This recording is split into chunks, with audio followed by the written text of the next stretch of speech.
له ومن يضلل فلا هادي له ونشهد أن لا إله إلا الله وحده لا شريك له لا ند له ولا ضد له لا مثل له ولا مثال له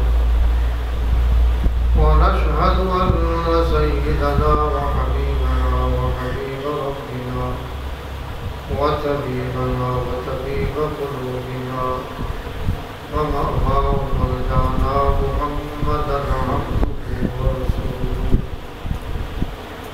أرسله بالحق بشيرا ونذيرا وداعيا إلى الله بإذنه وسراجا منيرا أما بعد فقد قال الله تبارك وتعالى عز وجل فأعوذ بالله السميع العليم من الشيطان الرجيم بسم الله الرحمن الرحيم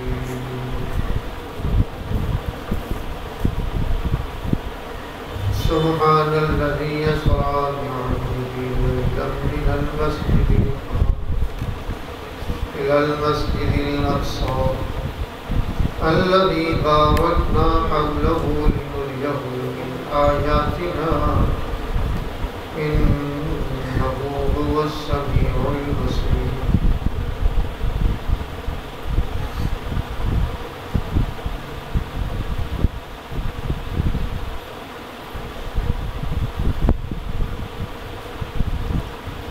صدق الله العظيم إن الله وملائكته يصلون على النبي يا أيها الذين آمنوا صلوا عليه وسلموا تسليما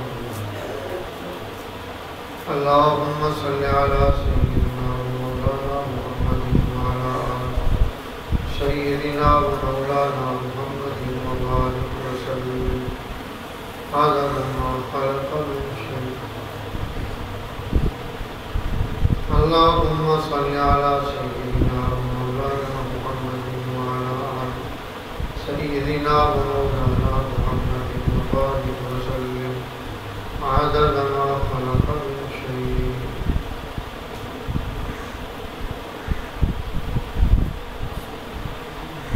جزا الله عنا سيدنا ومولانا محمد صلى الله عليه وآله وسلم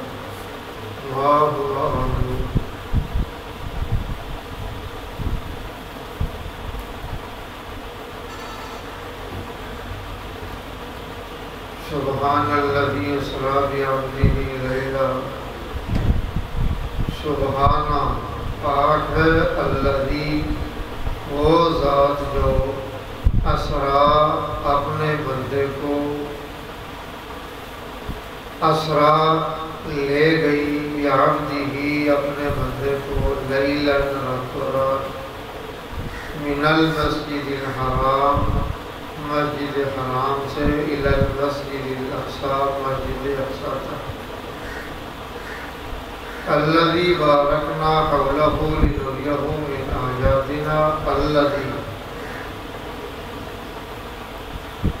وہ مسجد اقصی کے بارکنا برکت دی ہے ہم نے حولہ جس کے ماحول کو لنریہ من آیاتنا لنریہ تاکہ دکھائیں ہم اسے من آیاتنا اپنی کچھ نشانیاں انہ هو السمیع البصیر انہ بے شک اللہ ہوا ہی ہے السمیع سب کچھ سننے والا البصیر اور دیکھنے والا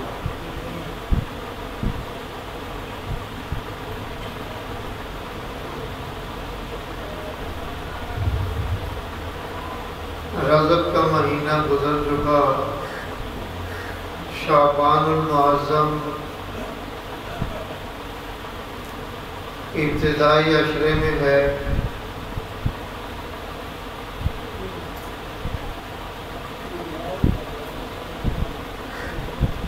لکھا ہے رجب کے مہینے میں امام الانبیاء سرور کون و مقام صلی اللہ علیہ وسلم کو اللہ تعالیٰ نے اپنے پاس بلا کر معراج کا شرف بخشا. سبحان اللہ.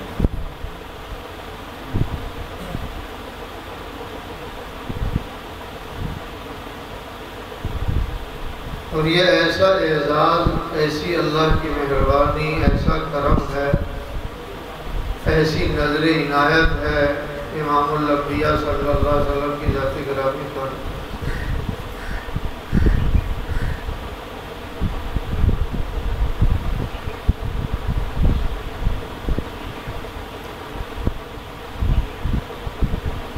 کہ جس کے بارے میں بس یہی کہا جا سکتا ہے اللہ جانتے ہیں یا ان کا محبوب جانتا ہے۔ جو نعمتیں ہمارے سامنے آئیں وہ ہم نے دیکھ لی، سن لی، پڑھ لی،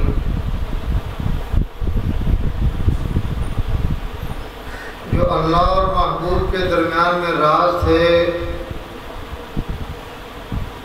جو باتیں ہوئیں،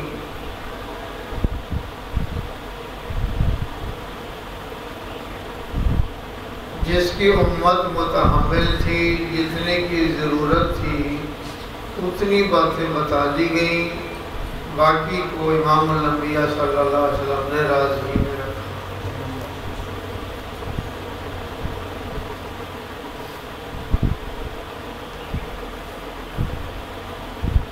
جب حضور صلی اللہ علیہ وسلم کی معراج کے واقعے کو اللہ تعالیٰ نے بیان فرمایا تو اس کی پہلی آیت کی ابتدا میں اپنا نام سبحان اللہ تعالیٰ نے رکھا ہے۔ سبحان اللہ۔ سبحان کہتے ہیں اس ذات کو جو پاک ذات ہو، بے عیب ہے۔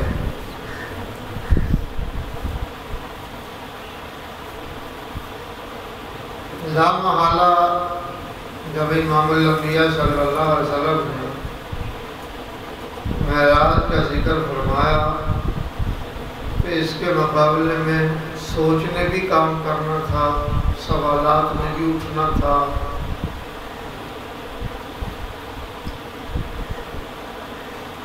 خیال یہ تھا کہ چلے کیسے گئے،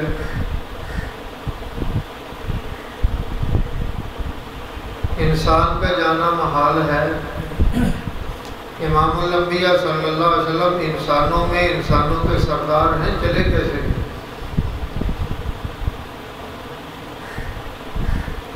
اللہ تعالیٰ نے اپنا پاک نام سبحان رکھ کر بتا دیا، میں لے گیا ہوں، سبحان اللہ، میری طاقت استعمال ہوئی۔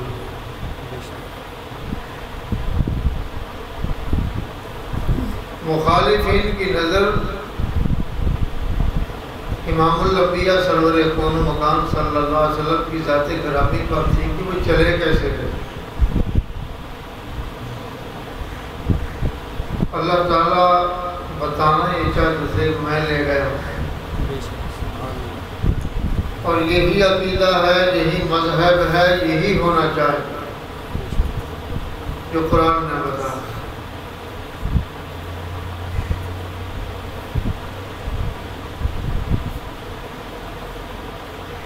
تو پروردگار نے ابتدا میں یہی ارشاد فرمایا، سبحان، پاک ہے وہ ذات،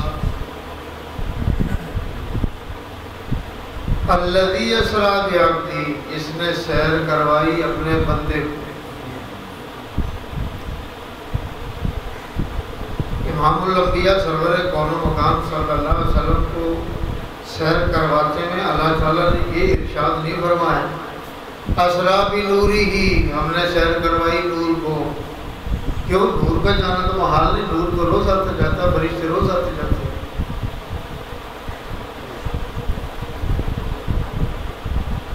اور اللہ تعالیٰ نے یہ بھی ارشاد نہیں فرمایا اسری برسولہ، اپنے اپنے رسول کو سیر کروائے۔ رسول تو بہت ہیں، کسی اور کو کوئی نام لے دے گا پھر کیسے معلوم ہوگا؟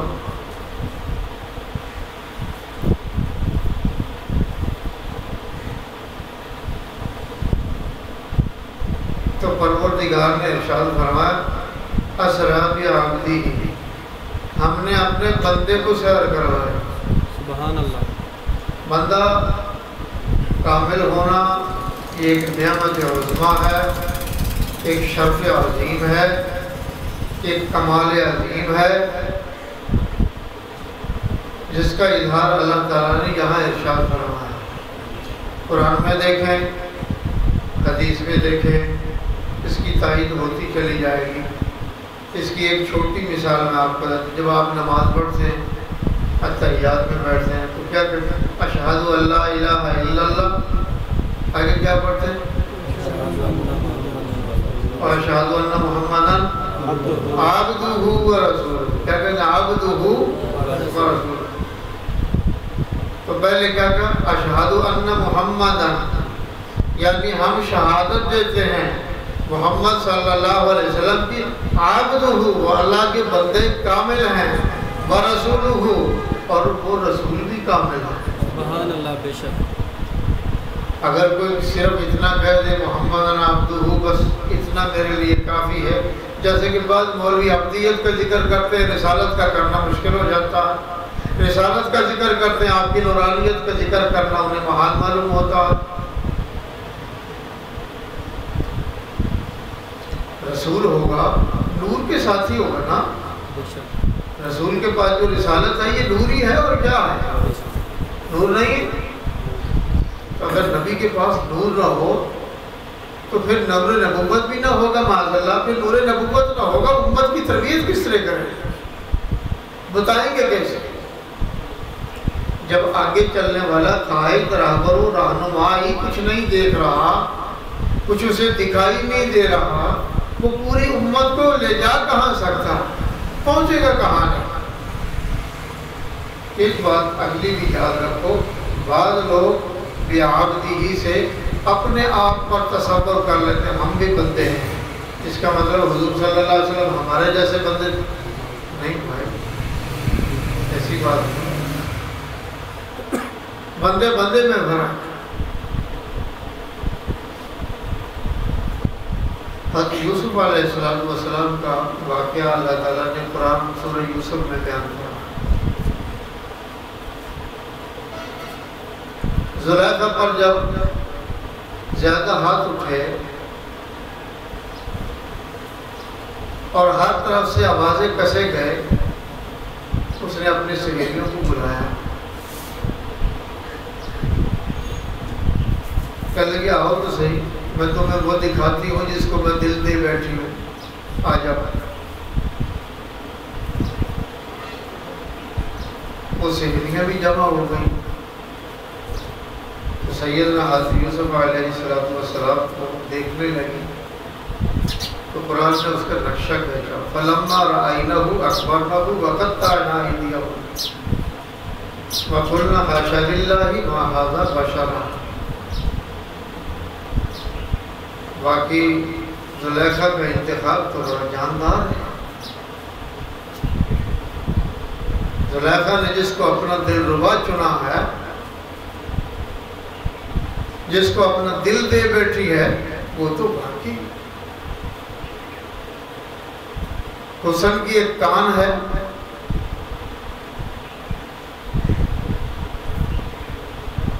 دیکھ رہی تھی۔ حضرت یوسف علیہ السلام کا چہرہ سامنے آیا تو قرآن کہتے ہیں فَلَمَّا رَأَيْنَهُ أَكْبَرْنَهُ وَقَطَّعْنَا أَيْدِيَهُنَّ، ادھر حسن کا جلوہ دیکھا، ادھر ہاتھ کٹ گئے، پتہ بھی نہ چلا۔ جب ہاتھ کٹ گئے تو پکار اٹھی، قُلْنَا حَاشَا لِلَّهِ مَا هَٰذَا بَشَرٌ، یہ تو انسانی نہیں معلوم ہوتا، ان ہذا الا ملک کریم، یہ تو کوئی فرشتہ معلوم ہوتا،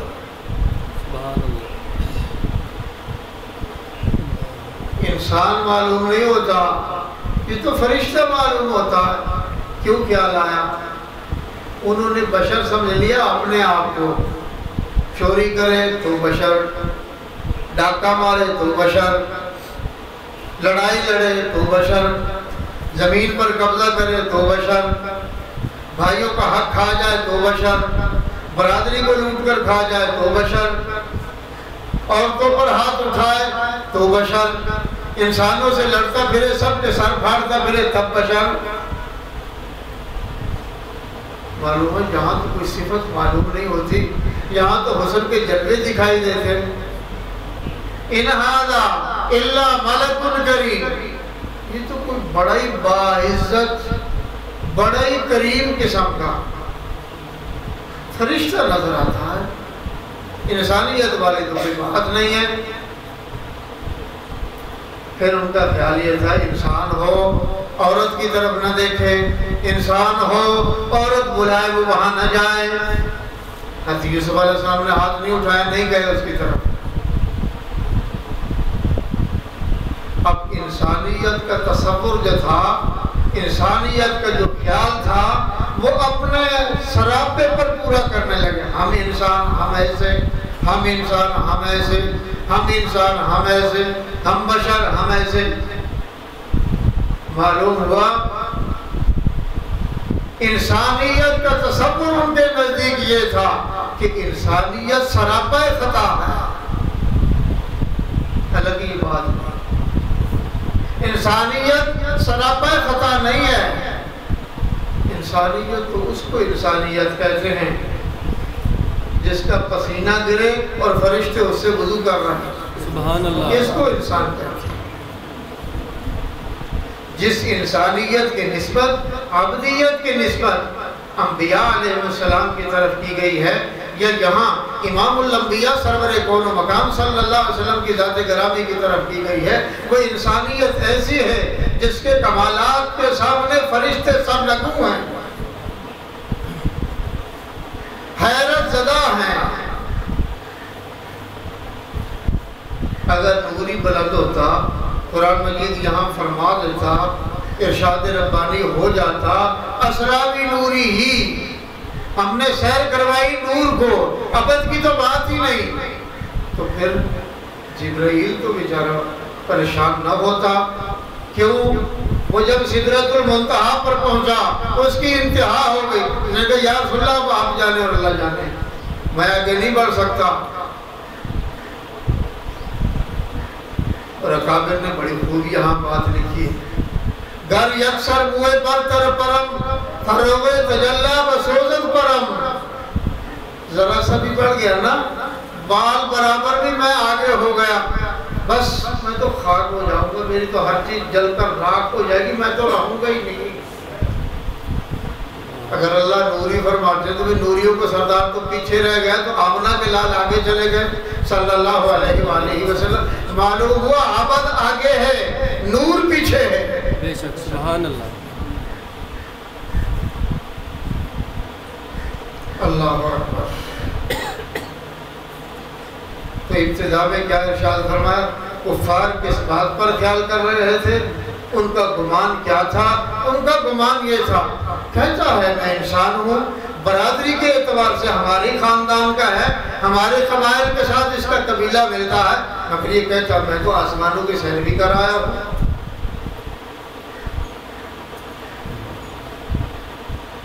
آسمان کی سیر کیسے کر آیا؟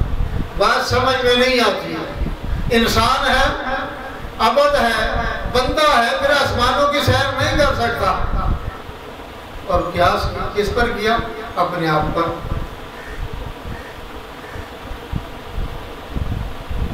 فی زمانہ مرزائیوں نے بھی قیاس کیا۔ کیوں؟ آسمان پر جاتے ہوئے کئی قرے اللہ تعالیٰ نے بنائے، کئی ٹھنڈک کا قرہ ہے، اتنی ٹھنڈک حد سے زیادہ، اس قرے کو زمہریریہ کہتے ہیں۔ کچھ قرے ایسے ہیں جہاں آگ ہی آگ ہے، ان قروں کو قرہ ناریہ کہتے ہیں، وہاں آگ ہی آگ برس رہی ہے، کوئی وہاں سے گزر نہیں سکتا۔